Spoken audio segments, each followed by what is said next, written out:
ಕನ್ನಡದ ರಾಜ. ಅವರ ಮುಂದೆ ಉತ್ತರ ಭಾರತದ ಅತ್ಯಂತ ಶಕ್ತಿಶಾಲಿ ಸಾಮ್ರಾಟನೇ ಹಿಂದೆ ಸರಿತಿದ್ದ.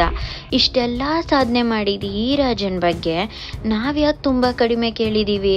ಶಾಲೆಯಲ್ಲಿ ಓದಿದಾಗಲೂ ಅವರ ಬಗ್ಗೆಯ ಕೆಲವೇ ಸಾಲುಗಳ ಮಾತ್ರ ಸಿಗ್ತವೆ. ಹಾಗೆ ಇನ್ನಷ್ಟು ಪರಾಕ್ರಮಿಯನ್ನು ನಾವು ಅಖಂಡ ಭಾರತದಲ್ಲೆಲ್ಲೂ ಕಂಡೇ ಇರಲಿಲ್ಲ. ಇವರು ಒಬ್ಬ ಹಿಂದೂ ರಾಜನಾಗಿದ್ದರು. ಇವ್ರ ಸಾಮ್ರಾಜ್ಯದಲ್ಲಿ 100ಕ್ಕೂ ಹೆಚ್ಚು ಬೌದ್ಧ ಧರ್ಮಗಳಿತ್ತು. ಅಷ್ಟೇ ಅಲ್ಲ, ಒಂದು ಕ್ಷಣ ಯೋಚನೆ ಮಾಡಿ, ಉತ್ತರ ಭಾರತವನ್ನೆಲ್ಲ ಗೆದ್ದ ಒಬ್ಬ ಚಕ್ರವರ್ತಿ, ಹಾಗೆ ಅವನ ಮುಂದಿನ ಗುರಿ ದಕ್ಷಿಣ ಭಾರತವಾಗಿರುತ್ತೆ. ಆದರೂ ಅವನನ್ನು ಯಾರೂ ತಡಿತಾ ಇರಲಿಲ್ಲ, ತಡೆಯೋಕ್ಕೆ ಸಾಧ್ಯನೂ ಇರಲಿಲ್ಲ ಎಂದು ಎಲ್ಲರೂ ನಂಬಿದ್ರು. ಆದರೆ ನರ್ಮದಾ ನದಿಯ ತೀರದಲ್ಲಿ ಒಬ್ಬ ಕನ್ನಡದ ರಾಜ ಅವನ ದಾರಿಗೆ ಗೋಡೆಯಾಗಿ ನಿಲ್ತಾನೆ. ಹೌದು, ಇತಿಹಾಸದ ದಿಕ್ಕನ್ನೇ ಬದಲಿಸ್ತಾನೆ. ಅಷ್ಟೇ ಅಲ್ಲ, ಇಂಡಿಯನ್ ಹಿಸ್ಟ್ರಿಯಲ್ಲಿ ಒಂದು ದೊಡ್ಡ ಸೀಕ್ರೆಟ್ ಇದೆ. ನಾವೆಲ್ಲ ಸೌತ್ ಇಂಡಿಯನ್ ಕಿಂಗ್ಸ್ ಬಗ್ಗೆ ತುಂಬ ಓದಿದ್ದೀವಿ, ಆದರೆ ಸೌತ್ ಇಂಡಿಯಾದ ಒಬ್ಬರು ಕಿಂಗ್ ಇಡೀ ದೇಶವನ್ನೇ ನಡುಗಿಸಿದ್ರು ಅಂದರೆ ನೀವು ನಂಬ್ತೀರಾ? ಹೌದು, ಕ್ರಿಸ್ತಶಕ 608 ಮರೆತು ಹೋದ ಮಹಾಯುದ್ಧ. ಅವರೇ ಚಾಲುಕ್ಯ ಸಾಮ್ರಾಜ್ಯದ ಹಿಮ್ಮಡಿ ಪುಲಕೇಶಿ, ಉತ್ತರ ಭಾರತದ ಅಜೇಯ ರಾಜ ಹರ್ಷವರ್ಧನನನ್ನೇ ಹಿಂದಕ್ಕೆ ಓಡಿಸಿದ ಮಹಾನ್ ರಾಜ. ಆದರೆ ಇಷ್ಟೊಂದು ಶಕ್ತಿಶಾಲಿ ರಾಜನ ಜೀವನದಲ್ಲಿ ದೊಡ್ಡ ಶತ್ರು ಹೊರಗಿನವರಲ್ಲ, ಅವರ ಸ್ವಂತ ಕುಟುಂಬವೇ ಅವರ ಶತ್ರು ಆಗಿರುತ್ತೆ. ಇವತ್ತು ಅವರ ಜೀವನದ ನಂಬಲಾದ ಸತ್ಯವಾದ ಕಥೆಯನ್ನು ನೋಡೋಣ. ಕ್ರಿಸ್ತಶಕ ಸುಮಾರು 609. ಬಾದಾಮಿ ಅರಮನೆ. ಪುಲಕೇಶಿಯ ಬಾಲ್ಯದ ಹೆಸರು ಎರೆಯ. ಚಿಕ್ಕ ವಯಸ್ಸಿನಲ್ಲೇ ತಂದೆಯನ್ನು ಕಳ್ಕೊತಾರೆ. ಆಗ ಅವರ ಚಿಕ್ಕಪ್ಪ ಮಂಗಳೇಶ ರಾಜ್ಯದ ಆಡಳಿತವನ್ನು ತಾತ್ಕಾಲಿಕವಾಗಿ ತಗೊಂಡಿರ್ತಾರೆ. ಯೋಜನೆ ಪ್ರಕಾರ ಎರೆಯ ದೊಡ್ಡವನಾದ ನಂತರ ಸಿಂಹಾಸನವನ್ನು ಅವನಿಗೆ ಒಪ್ಪಿಸಬೇಕಿತ್ತು. ಆದರೆ ಅಧಿಕಾರದ ಆಸೆ ಮಂಗಳೇಶನ ಮನಸ್ಸನ್ನು ಬದಲಿಸುತ್ತೆ. ತನ್ನ ಮಗನೇ ರಾಜನಾಗಬೇಕು ಎಂದು ಆಸೆಯಿಂದ ಎರೆಯನ ವಿರುದ್ಧ ಸಂಚು ರೂಪಿಸ್ತಾನೆ. ಸ್ವಂತ ಚಿಕ್ಕಪ್ಪನನ್ನೇ ಮೋಸ ಮಾಡಿದಾಗ ಎರೆಯ ಅರಮನೆಯಿಂದ ರಹಸ್ಯವಾಗಿ ಹೊರಟು ಹೋಗ್ತಾನೆ. ಯಾರಿಗೂ ಹೇಳ್ದಿರೋ ಥರ ಹೊರಟೋಗ್ತಾನೆ. ಆದರೆ ಅದು ಭಯದಿಂದಲ್ಲ, ಕಾಡು ಮೇಡು ಸುತ್ತಿ ತನ್ನನ್ನು ನಂಬಿದ ಯೋಧರನ್ನು ಒಟ್ಟುಗೂಡಿಸಿ ಬಲಿಷ್ಠ ಸೈನ್ಯ ಕಟ್ತಾನೆ. ಕೊನೆಗೆ ಕ್ರಿಸ್ತಶಕ 610ರಲ್ಲಿ ಮರಳಿ ಬಂದು ಮಂಗಳೇಶನನ್ನು ಸೋಲಿಸಿ ನಂತರ ಚಾಲುಕ್ಯ ಸಾಮ್ರಾಜ್ಯದ ರಾಜನಾಗಿ ಹಿಮ್ಮಡಿ ಪುಲಕೇಶಿ ಎಂಬ ಹೆಸರಿನಿಂದ ಸಿಂಹಾಸನ ಏರುತ್ತಾನೆ. ಪುಲಕೇಶಿ ರಾಜನಾದ ತಕ್ಷಣ ಸುತ್ತಮುತ್ತಲಿನ ರಾಜರು ಇವನು ಹೊಸ ಹುಡುಗ, ಸುಲಭವಾಗಿ ಸೋಲಿಸಬಹುದು ಎಂದು ಅನ್ಕೋತಾರೆ. ಆದರೆ ಅವರಿಗೆ ಲೆಕ್ಕ ಸಂಪೂರ್ಣ ತಪ್ಪಾಗಿತ್ತೆ. ಪುಲಕೇಶಿ ಸ್ವತಃ ಯುದ್ಧ ಭೂಮಿಗೆ ಇಳಿದು ಮೊದಲು ಬನವಾಸಿಯ ಕದಂಬರನ್ನು ಸೋಲಿಸ್ತಾರೆ. ನಂತರ ಹಾಲೂರು, ಗಂಗೂರು ಸೇರಿದಂತೆ ಅನೇಕ ರಾಜ್ಯಗಳನ್ನು ತನ್ನ ಅಧೀನಕ್ಕೆ ತರ್ತಾರೆ. ಗೆದ್ದ ರಾಜರ ಜೊತೆ ವೈವಾಹಿಕ ಸಂಬಂಧ ಬೆಳೆಸಿ ಶತ್ರುಗಳನ್ನು ಸ್ನೇಹಿತರನ್ನಾಗಿ ಮಾಡ್ಕೋತಾರೆ.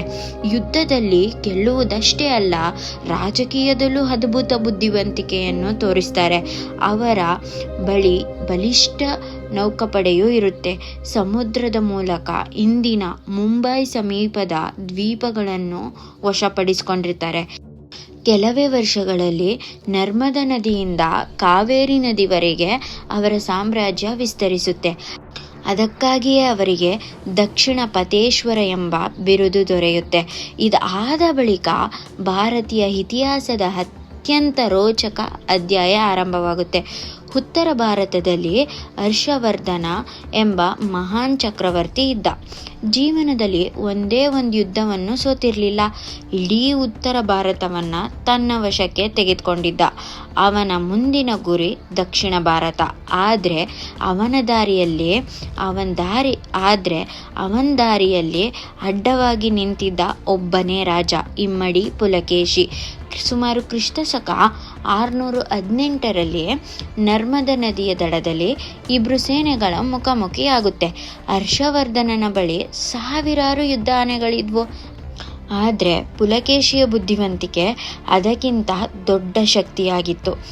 ಡೆಕ್ಕನ್ ಪ್ರದೇಶದ ಬೆಟ್ಟಗುಡ್ಡಗಳನ್ನು ಬಳಸಿಕೊಂಡು ಶತ್ರು ಸೇನೆಯ ಚಲನವನ್ನು ತಡೆದರು. ಕನ್ನಡಿಗರ ಸೈನಿಕರು ತೋರಿದ ಶೌರ್ಯಕ್ಕೆ ಹರ್ಷವರ್ಧನನ ಸೇನೆ ತತ್ತರಿಸುತ್ತೆ. ಜೀವನದಲ್ಲಿ ಮೊದಲ ಬಾರಿಗೆ ಹರ್ಷವರ್ಧನ ಯುದ್ಧದಲ್ಲಿ ಸೋತು ಹಿಂತಿರುಗಬೇಕಾಯಿತು.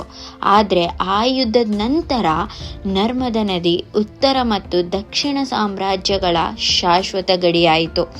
ಈ ಒಂದು ವಿಜಯದಿಂದ ಇಮ್ಮಡಿ ಪುಲಕೇಶಿಯ ಹೆಸರು ದೇಶದ ಗಡಿಗಳನ್ನು ದಾಟಿ ವಿದೇಶಗಳವರೆಗೂ ತಲುಪಿರುತ್ತೆ. ಅರ್ಷಿಯಾದ ರಾಜ ಅವರ ಶಕ್ತಿಗೆ ಮೆಚ್ಚಿ ತನ್ನ ರಾಯಭಾರಿಗಳನ್ನು ಬಾದಾಮಿಗೆ ಅವರ ಸ್ನೇಹವನ್ನು ಮಾಡಲು ಕಳಿಸ್ತಾನೆ. ಅಷ್ಟೇ ಅಲ್ಲ, ಚೀನಾದ ಪ್ರಸಿದ್ಧ ಪ್ರವಾಸಿಗ ಯುಹೆನ್ ತ್ಯಾಂಗ್ ಕೂಡ ಬಾದಾಮಿಗೆ ಭೇಟಿ ನೀಡಿ ಇಲ್ಲಿನ ಜನರ ಶೌರ್ಯ, ಸ್ವಾಭಿಮಾನ ಮತ್ತು ತಮ್ಮ ರಾಜನ ಮೇಲಿನ ನಿಷ್ಠೆಯನ್ನು ತನ್ನ ಬರಹಗಳಲ್ಲಿ ದಾಖಲಿಸಿದ್ದಾನೆ. ಯುದ್ಧಗಳಷ್ಟೇ ಅಲ್ಲ, ಬಾದಾಮಿ, ಐಹೊಳೆ ಮತ್ತು ಪಟ್ಟದಕಲ್ಲಿನ ಅದ್ಭುತ ದೇವಾಲಯಗಳ ನಿರ್ಮಾಣಕ್ಕೂ ಇದೇ ಕಾಲ ಸುವರ್ಣ ಯುಗವಾಗಿತ್ತು. ಕೊನೆಗೆ ಈ ಮಹಾಚಕ್ರವರ್ತಿಯ ಅಂತ್ಯ ಹೇಗಾಗುತ್ತೆ? ಹೌದು, ಪಲ್ಲವ ರಾಜ 1ನೇ ಮಹೇಂದ್ರವರ್ಮನನ್ನು ಸೋಲಿಸಿ ಕಾಂಚೀಪುರಂ ಮುಟ್ಟಿದ ಪುಲಕೇಶಿಯ ಮೇಲೆ ಸೇಡು ತೀರಿಸಿಕೊಳ್ಳಲು ಪಲ್ಲವರು ಕಾಯ್ತಾ ಇದ್ರು. ಕ್ರಿಸ್ತಶಕ 649ರಲ್ಲಿ ಮಹೇಂದ್ರವರ್ಮನ ಮಗ 1ನೇ ನರಸಿಂಹವರ್ಮ ತನ್ನ ಪ್ರಬಲ ದಂಡನಾಯಕ ಪರಂಜ್ಯೋತಿಯೊಂದಿಗೆ ಬೃಹತ್ ಸೈನ್ಯ ಕಟ್ಟಿ ನೇರವಾಗಿ ಚಾಲುಕ್ಯರ ರಾಜಧಾನಿ ಬಾದಾಮಿಗೆ ಮುತ್ತಿಗೆ ಹಾಕ್ತಾನೆ. ಅಷ್ಟೇ ಅಲ್ಲ, ಆ ಸಮಯದಲ್ಲಿ ಇಮ್ಮಡಿ ಪುಲಕೇಶಿಗೆ ವಯಸ್ಸಾಗಿತ್ತು. ಆದರೂ ಶತ್ರುಗಳು ರಾಜಧಾನಿಯ ಬಾಗಿಲಿಗೆ ಬಂದಾಗ ಅವರು ಸುಮ್ಮನೆ ಕೂರಲಿಲ್ಲ. ತನ್ನ ಅಲ್ಪ ಸ್ವಲ್ಪ ಧೈರ್ಯದೊಂದಿಗೆ, ಅಲ್ಪ ಸ್ವಲ್ಪ ಸೈನ್ಯದೊಂದಿಗೆ ಕೋಟೆಯಿಂದ ಹೊರಬಂದ ವೃದ್ಧ ಸಿಂಹ ಪುಲಕೇಶಿ ಪಲ್ಲವರ ಸಾಗರದಂತಿದ್ದ ಸೈನ್ಯದ ವಿರುದ್ಧ ವೀರಾವೇಶದಿಂದ ಹೋರಾಡ್ತಾರೆ. ಬಾದಾಮಿಯ ಮಣ್ಣು ರಕ್ತದಿಂದ ಕೆಂಪಾಗುತ್ತೆ. ಇದೇ ಭೀಕರ ವಾತಾಪಿ ಯುದ್ಧದಲ್ಲಿ ಪುಲಕೇಶಿ ಶತ್ರುಗಳ ಕೈಗೆ ಸಿಗದೆ ರಣರಂಗದಲ್ಲೇ ವೀರಮರಣ ಹೊಂದಿದ್ರು. ಆದರೆ ಕೆಲವು ಸಂಶೋಧನೆಗಳ ಪ್ರಕಾರ ಗಾಯಗೊಂಡ ಪುಲಕೇಶಿ ಬಾದಾಮಿಯ ಗುಹಾಂತರ ದೇವಾಲಯಗಳ ಹತ್ತಿರವಿರುವ ರಹಸ್ಯ ಗುಹೆಯೊಂದರಲ್ಲಿ ತನ್ನ ಕೊನೆಯ ಉಸಿರನ್ನೆಳೆದ್ರು ಅಂತ ಹೇಳ್ತಾರೆ. ಆದರೆ ಮರಣದ ನಂತರ ಪಲ್ಲವರು ಬಾದಾಮಿಯನ್ನು ಧ್ವಂಸ ಮಾಡಿ ಪ್ರಸಿದ್ಧ ವಾತಾಪಿ ಗಣಪತಿ ವಿಗ್ರಹವನ್ನು ತಮಿಳುನಾಡಿಗೆ ಕೊಂಡೊಯ್ದರು.